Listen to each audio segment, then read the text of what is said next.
안녕하세요. 오늘 저희가 파헤쳐볼 자료들이 정말 흥미롭습니다. 네, 저도 아주 기대하고 있습니다. 모든 이야기가 50년 전 한 물리학자가 던진 문장에서 시작되는데요.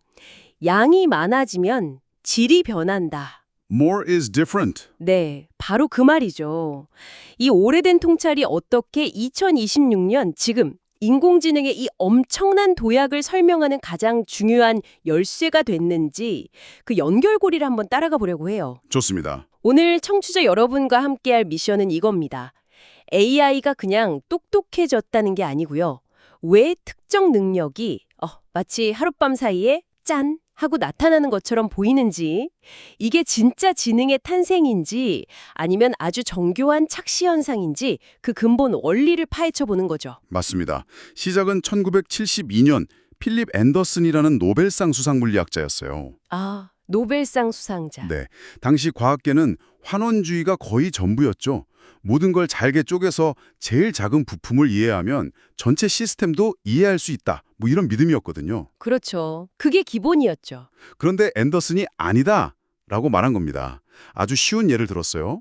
우리가 물 분자 H2O 하나하나의 속성을 아무리 완벽하게 알아도요. 네. 그게 수십억 개 모였을 때 왜 갑자기 소용돌이가 치는지, 그가 난류 현상이죠.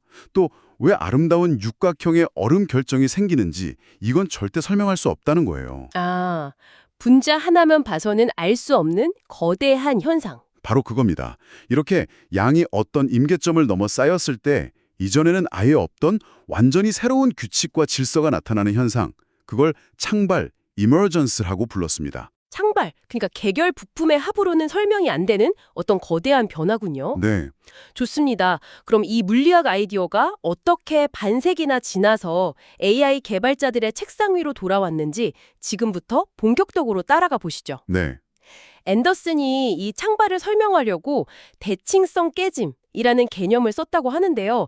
broken symmetry.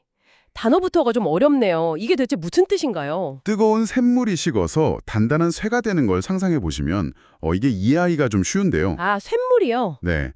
네, 펄펄 끓은 샘물 안에서는 쇠 원자들이 정말 제멋대로 모든 방향으로 자유롭게 움직이거든요. 어느 방향에서 봐도 똑같은 그런 무질서한 상태. 맞습니다. 그걸 물리학에서는 대칭성이 높다 이렇게 표현하는 거죠. 그런데 온도가 특정 지점, 그러니까 임계점 아래로 딱 떨어지면 어떻게 될까요? 굳기 시작하겠죠. 그렇죠. 원자들이 제멋대로 움직이는 걸 멈추고 어떤 특정한 격자 구조에 맞춰서 착착 달라붙기 시작해요. 더는 모든 방향이 똑같지 않은 어떤 방향성을 가진 고체라는 새로운 질서가 탄생하는 겁니다. 아하, 그 과정에서 기존의 완벽한 대칭성이 깨지는 거군요. 바로 그겁니다. 무질서하고 균일했던 상태에서 특정한 구조와 질서가 생겨나는 그 순간. 그럼 이게 AI 학습 과정과도 비슷하다는 말씀이신가요? 정확합니다. 처음 만들어진 인공신경망은 가중치, 그러니까 뉴런 간의 연결 강도가 그냥 무작위로 설정돼 있어요. 네. 모든 뉴런이 딱히 정해진 역할 없이 어리바리하게 써 있는 마치 그 쇳물 같은 높은 대칭성 상태인 거죠. 아하. 그런데 수많은 데이터를 보여주면서 학습을 시키면, 그러니까 역전파라는 과정을 통해서 정답을 알려주면 뉴런들이 서서히 자기 역할을 찾아가요. 전문화 되는 거군요. 네, 나는 이미지의 수직선을 찾는 역할이구나. 나는 문장에서 주어랑 동사를 연결하는 역할이구나 하고요. 이렇게 초기 상태의 대칭성이 깨지면서 정보를 효율적으로 처리하기 위한 위계적인 구조가 창발하는 겁니다. 사실 이런 아이디어는 꽤 오래됐어요. 1980년대에 이미 물리학자들이 자석 속 원자들이 서로 영향을 주고받으면서 안정적인 패턴을 찾아가는 원리를 응용했거든요. 80년대예요? 네, 그걸로 우리 뇌의 뉴런들이 어떻게 안정적인 기억을 형성하는지 설명하려는 시도가 있었죠. 존 호필드가 제안한 호필드 네트워크가 바로 그건데 이게 신경망이 학습하는 초기 아이디어와 정확히 맞닿아 있었던 거죠. 그러니까 이미 80년대부터 많은 양이 모여서 안정적인 구조, 즉 기억 같은 질적인 변화를 만든다는 아이디어는 있었군요. 그렇습니다. 그렇다면 이 양을 늘린다는 아이디어를 정말 극한까지 밀어붙인 게 바로 요즘의 거대 언어 모델이겠네요. 네, 맞습니다. 이 추상적인 개념이 실제 AI 모델의 성능 형상과 연결된다는 걸 누군가는 숫자로 증명해야 했을 텐데요. 바로 그 지점에서 2020년 오픈 AI가 판을 뒤흔드는 연구를 발표합니다. 이른바 스케일링 법칙, 스케일링 로즈죠. 아, 들어봤습니다. 스케일링 법칙. 결론은 충격적일 만큼 간단했어요. AI 모델의 성능은 세 가지. 모델의 크기인 파라미터 수, 그리고 학습 데이터의 양, 마지막으로 투입된 컴퓨팅 파워. 네. 이 세 가지를 늘리면 몇 법칙이라는 수학 공식에 따라 아주 정직하고 예측 가능하게 좋아진다는 걸 증명해버린 겁니다. 잠시만요. 그럼 온갖 똑똑한 박사들이 머리를 싸매고 창의적인 모델 구조를 설계하는 것보다 그냥 무식하게 때려 붓는 게 더 확실한 방법이다. 이런 얘기인가요? 네, 그래서 AI 연구의 대가인 리치 서튼이 이걸 쓰라린 교훈이라고 불렀죠. 아, 쓰라린 교훈. 인간의 똑똑함보다 무지막지한 계산량이 이긴다는 걸 숫자로 보여줬으니까요. 이 연구 이후로 빅테크들이 너도 나도 더 큰 모델을 만드는 경쟁에 뛰어든 거고요. 크기만 치우면 된다는 게 거의 정답처럼 들리는데 이게 그렇게 간단한 문제였나요? 분명히 누군가는 그게 다가 아니다라고 했을 것 같은데요. 물론입니다. 2년 뒤인 2022년 딥마인드가 친칠란 법칙이라는 연구로 반론을 제기해요. 친칠라 법칙이요? 네, 오픈 AI가 모델 크기를 유독 강조했다면 딥마인드는 균형이 핵심이라고 주장했죠. 균형. 모델 크기와 데이터 양을 거의 1대1 비율로 함께 늘려나갈 때 가장 똑똑한 모델을 만들 수 있다. 이 최적점을 찾아낸 겁니다. 아, 무조건 모델만 키울 게 아니라 데이터를 훨씬 더 많이 먹이는 게 더 효율적일 수 있다. 바로 그겁니다. 알겠습니다. 최적의 자원 배분 공식을 찾은 거군요. 그런데 두 법칙 모두 결국 모델의 성능이 그래프상에서 부드러운 곡선을 그리면서 점진적으로 좋아진다는 얘기잖아요. 네, 그렇죠. 저희가 오늘 이야기하려는 갑자기 팍 튀어오르는 질적인 변화와는 아직 거리가 좀 있어 보이는데요. 바로 그게 이 이야기의 가장 흥미로운 역설입니다. 오, 말씀하신 대로 모델의 성능 지표인 손실값, 그러니까 러스 값은 스케일링 법칙에 따라 아주 예측 가능하게 부드럽게 감소해요. 네, 부드러운 곡선으로요. 그런데 우리가 실제로 체감하는 능력, 예를 들어 두 자릿수 덧셈을 푸는 능력을 보면 어떨까요? 어떨까요? 모델 크기가 10억, 20억, 30억으로 커져도 계속 0점만 받아요. 계속 0점이요? 네. 그러다가 특정 임계점을 딱 넘는 순간 갑자기 100점을 받기 시작합니다. 이 미시적인 지표의 부드러운 개선과 우리가 체감하는 거시적인 능력의 갑작스러운 도약, 이 둘 사이의 간극에서부터 창발성 논쟁이 폭발하게 되는 겁니다. 드디어 질적인 변화에 대한 이야기군요. 작은 모델에서는 아예 보이지 않다가 특정 크기를 넘어서는 순간 마치 없던 능력이 생겨나는 것 같은 사례들. 궁금합니다. 자료에 나온 대표적인 사례가 몇 가지 있습니다. 방금 말씀드린 다단계 산술 연산이 대표적이고요. 네. 또 국제 음성기호 IPA를 해독하는 능력이 있는데 80억 개 파라미터 모델까지는 정확도가 거의 0%예요. 그러다가 600억 개 파라미터 모델에서 갑자기 80% 이상으로 치솟습니다. 와, 거의 수직 상승이네요. 그렇죠. 심지어 예시 몇 개만 보고 새로운 문제를 푸는 퓨전 러닝 능력 자체가 거대 모델에서만 나타나는 창발적 특성으로 꼽히고요. 이 현상들의 성능 그래프를 그려보면 하나같이 완만한 S자 곡선이 아니라 어느 지점에서 수직으로 확 치솟는 계단 모양을 보여요. 계단 모양. 네, 이건 물리학에서 액체가 기체로 변하는 상전이 페이즈 트랜지션 현상하고 놀라울 정도로 유사합니다. 모델의 크기뿐만 아니라 시간에서도 비슷한 현상이 일어난다는 이야기가 있다군요. 그로킹이라는 이름부터 특이한 현상은 뭔가요? 그로킹은 정말 드라마틱한 현상입니다.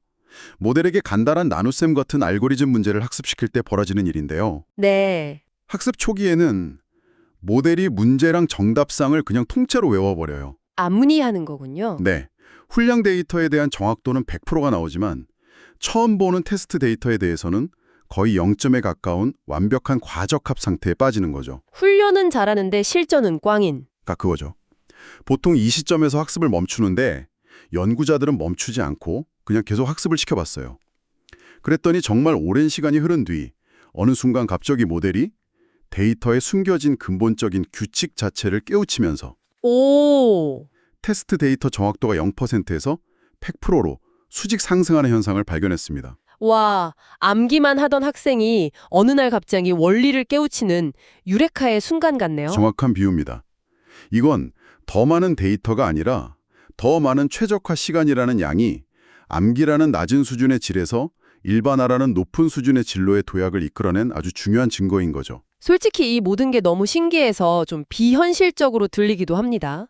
아니나 다를까 이 창발 현상이 사실은 우리의 착시일 뿐이라는 주장도 나왔다고요? 네, 2023년에 스탠퍼드 대학 연구진이 창발은 신기루다 라는 아주 도발적인 논문을 발표해서 학계를 발칵 뒤집어 놨습니다. 신기루다. 이들의 주장은 간단해요. 모델의 능력이 갑자기 변한 게 아니라 우리가 능력을 측정하는 평가 방식이 너무 과혹해서 그렇게 보일 뿐이라는 겁니다. 평가 방식의 문제다. 좀 더 구체적으로 설명해 주시죠.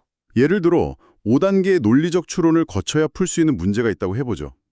정답을 맞히면 100점, 틀리면 0점. 네, 보통 그렇죠. 모델의 실제 능력은 점진적으로 발전해서 1단계, 2단계, 3단계, 다단계까지 완벽하게 추론하는 수준에 도달했어요.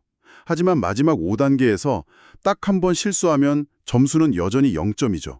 아, 우리의 평가 지표상으로는 모델이 아무 발전이 없는 것처럼 보이다가 마침내 마지막 5단계까지 통과하는 바로 그 순간 0점에서 100점으로 점프하는 것처럼 보인다는 겁니다. 그럴듯하네요. 우리가 너무 0점 아니면 100점이라는 식의 엄격한 잣대를 들이대서 생긴 오해다. 그렇죠. 하지만 사용자 입장에서는 과정이 어떻든 결국 틀린 답은 그냥 쓸모없는 답 아닌가요? 4단계까지 풀고 마지막에 틀리는 계산기는 아무도 안 쓸 테니까요. 예리한 지적이십니다. 그런 의미에서 보면 그 쓸모없는 상태에서 쓸모 있는 상태로 넘어가는 바로 그 순간이 실질적인 창발이라고 볼 수도 있을 것 같은데요? 바로 그게 반론의 핵심입니다.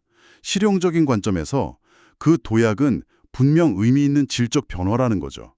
게다가 앞서 말한 그로킹 현상은 평가 지표를 부드러운 연속적인 값으로 바꿔도 여전히 급격한 도약 현상이 관찰되거든요. 아, 그로킹은 예외군요. 네, 결국 이 논쟁은 더 깊은 질문으로 이어져요. AI가 정말 세상의 의미를 이해하고 있는 걸까? 아니면 그저 그럴듯한 단어 조합을 뱉어내는 확률적 앵무새에 불과한 걸까? 앵무새인지 아닌지 알려면 결국 그 머릿속을 들여다보는 수밖에 없겠네요. 그렇죠. 이 논쟁의 결정적인 단서를 제공한 오셀로 GPT 실험이 있었다고요. 정말 기발한 아이디어라고 들었습니다. 네, 정말 그랬습니다. 연구진은 GPT 모델에게 오셀로 게임의 규칙, 보드의 모양, 승리 조건, 이런 어떤 정보도 알려주지 않았어요. 아무것도요? 네, 아무것도요. 오직 수많은 실제 게임 기록, 즉 E3의 흰 돌, D4의 검은 돌, 이런 식으로 좌표를 나열한 텍스트 데이터만 끝없이 학습시켰습니다. 그냥 텍스트만요? 그리고 학습이 끝난 모델의 신경망 내부를 분석해봤더니 정말 놀라운 걸 발견했어요. 뭘 발견했나요? 모델이 그 텍스트 데이터 안에서 스스로 8x8 크기의 오셀로 보드판에 대한 정확한 내부 표상, 다시 말해 월드 모델을 구축해낸 겁니다. 월드 모델이요? 네, 각 칸이 비어있는지, 흰 돌이 있는지, 검은 돌이 있는지를 추적하는 자신만의 지도를 만든 거죠. 이건 정말 놀라운데요. 그러니까 AI한테 이게 오셀로판이야 라고 알려준 게 아니라 그냥 수많은 기본 텍스트만 줬더니 그 안에서 스스로 아, 이건 8x8짜리 공간에서 벌어지는 게임이구나 하고 세상의 구조를 깨달았다는 거잖아요. 바로 그겁니다. 이건 상상도 못했던 결과죠. 와... 거기서 그치지 않습니다. 연구진이 한 걸음 더 나아가서 모델의 뇌 속을 인위적으로 조작해서 E3 칸에 검은 돌이 있다고 믿게 만들었어요. 실제로는 흰 돌이 있는데도요. 아, 뇌를 해킹했네요? 그런 셈이죠. 그러자 모델은 그 조작된 믿음에 맞춰서 마치 E3에 정말 검은 돌이 있는 것처럼 다음 수를 두었습니다. 와... 이건 과거의 데이터를 단순히 암기한 앵무새라면 절대 할 수 없는 행동이죠. 현재 세상의 상태를 이해하고 그 인과관계에 따라 추론하고 있다는 강력한 증거입니다. 여기에 더해서 진실의 기하학이라는 연구도 있다고요? 네, 거대 모델의 내부를 들여다봤더니 프랑스의 수도는 파리다 같은 참인 문장들, 그리고 다른 네모다 같은 거짓인 문장들이요. 네. 이게 내부 벡터 공간에서 무작위로 흩어져 있는 게 아니라 특정 진실의 방향이라는 하나의 축을 기준으로 깔끔하게 분리돼서 정렬된다는 사실을 발견한 연구입니다. 잠시만요. 정리 좀 해보겠습니다. 그러니까 AI는 단순히 텍스트만 학습했는데 게임의 공간적 규칙을 스스로 이해하고 심지어 참과 거짓이라는 추상적인 개념까지 머릿속에서 기하학적으로 정리하고 있다 이 말씀이시잖아요. 네, 맞습니다. 이건 그냥 앵무새가 아니라 스스로 세상의 모델을 만드는 건축가에 더 가깝다는 뜻이네요. 바로 그 지점이 현재 AI 연구의 최전선에 있는 질문입니다. 좋습니다. 그럼 마지막 이야기로 넘어가 보죠. 지금까지의 논리를 종합하면 결국 더 많은 데이터가 더 높은 지능을 낳는다는 건데 네. 자료를 보니 이제 인터넷에 있는 고품질 텍스트 데이터는 거의 다 학습해서 바닥에 보인다고 합니다. 이른바 데이터 장벽, 데이터 월에 부딪힌 거죠. 네, 그게 지금 가장 큰 문제 중 하나죠. 그럼 이제 AI의 발전도 끝인 걸까요? 아닙니다. 패러다임이 또 한 번 바뀌고 있습니다. 새로운 돌파구는 바로 추론 시간 스케일링. 추론 시간 스케일링. 지금까지는 모델을 훈련시키는 데 천문학적인 자원을 썼다면 이제는 모델이 사용자에게 답변을 생성하는 바로 그 순간에 더 많은 시간을 들여 생각하게 만드는 전략으로 옮겨가고 있습니다. 생각하는 시간이라. 흥미롭네요. 노벨 경제학상 수상자인 데니엘 카너먼이 인간의 사고를 두 가지로 나눈 것에 비유하면 쉬워요. 시스템 1, 시스템 2요. 맞습니다. 시스템 1은 거의 자동 반사적으로 빠르고 직관적인 사고, 시스템 2는 의식적으로 노력해서 느리게 많은 분석적인 사고죠. 지금까지의 AI는 질문을 받으면 즉시 답을 내뱉는 시스템 1에 가까웠습니다. 네, 그랬죠. 하지만 이제는 생각의 사슬이나 자가 교정 같은 기법을 통해 스스로 중간 과정을 생성하고 그걸 검토하면서 더 나은 답을 찾아가는 시스템 2의 사고방식을 흉내내기 시작한 겁니다. 아, 이제 more is different에서 그 양의 대상이 바뀌었군요. 더 많은 데이터가 아니라 더 많이 생각하는 시간으로요. 정확합니다. 그리고 여기서도 어김없이 새로운 창발 현상이 관찰되고 있어요. 또요? 네. 짧은 시간 안에 풀라고 하면 0점을 받던 고난도 수학 문제를 생각할 시간을 충분히 주자 갑자기 100점을 받는 현상이 나타나는 거죠. 와, 양이 많아지면 질이 변한다는 이 오래된 물리학적 원리가 정적인 데이터를 넘어서 동적인 사고 과정, 프로세스로까지 확장되고 있는 겁니다. 자, 오늘 분석을 정리해 볼 시간이네요. 양이 많아지면 질이 변한다. 이 반세기 전 물리학의 통찰이 AI의 스케일링 법칙으로 숫자로 증명됐고요. 네, 그리고 그 결과 우리는 창발이라는 정말 놀라운 현상을 목격하게 됐습니다. 물론 그것이 정교한 착시 현상일 뿐이라는 날카로운 비판도 있었죠. 하지만 오셀로 GPT 같은 연구들은 AI가 단순히 언어 패턴을 흉내내오의 앵무새를 넘어 세상의 작동 원리를 내재화한 월드 모델로 진화하고 있음을 강력하게 시사했고요. 그리고 이제 AI는 데이터 고갈이라는 한계 앞에서 생각하는 시간이라는 새로운 차원의 양을 통해 또 다른 질적 도약을 준비하고 있습니다. 네, 그렇습니다. 전기가 만들어내는 거대한 상전이 현상의 한복판에 서 있는 셈이네요. 아주 적절한 비유입니다. 오늘 분석은 AI가 단순히 지식을 저장한 데이터베이스가 아니라 문제를 해결하기 위해 동적으로 자원을 사용하는 하나의 과정이 되어가고 있음을 보여줍니다. 그렇다면 청취자 여러분께 마지막으로 이런 질문을 던져봅니다. 만약 미래의 AI가 스스로 어떤 문제에 얼마만큼의 생각하는 시간을 쓸지 결정할 수 있게 된다면 어떨까요? 모델의 크기가 아니라 그 숙고의 깊이라는 새로운 차원에서 과연 어떤 놀라운 능력이 창발하게 될까요?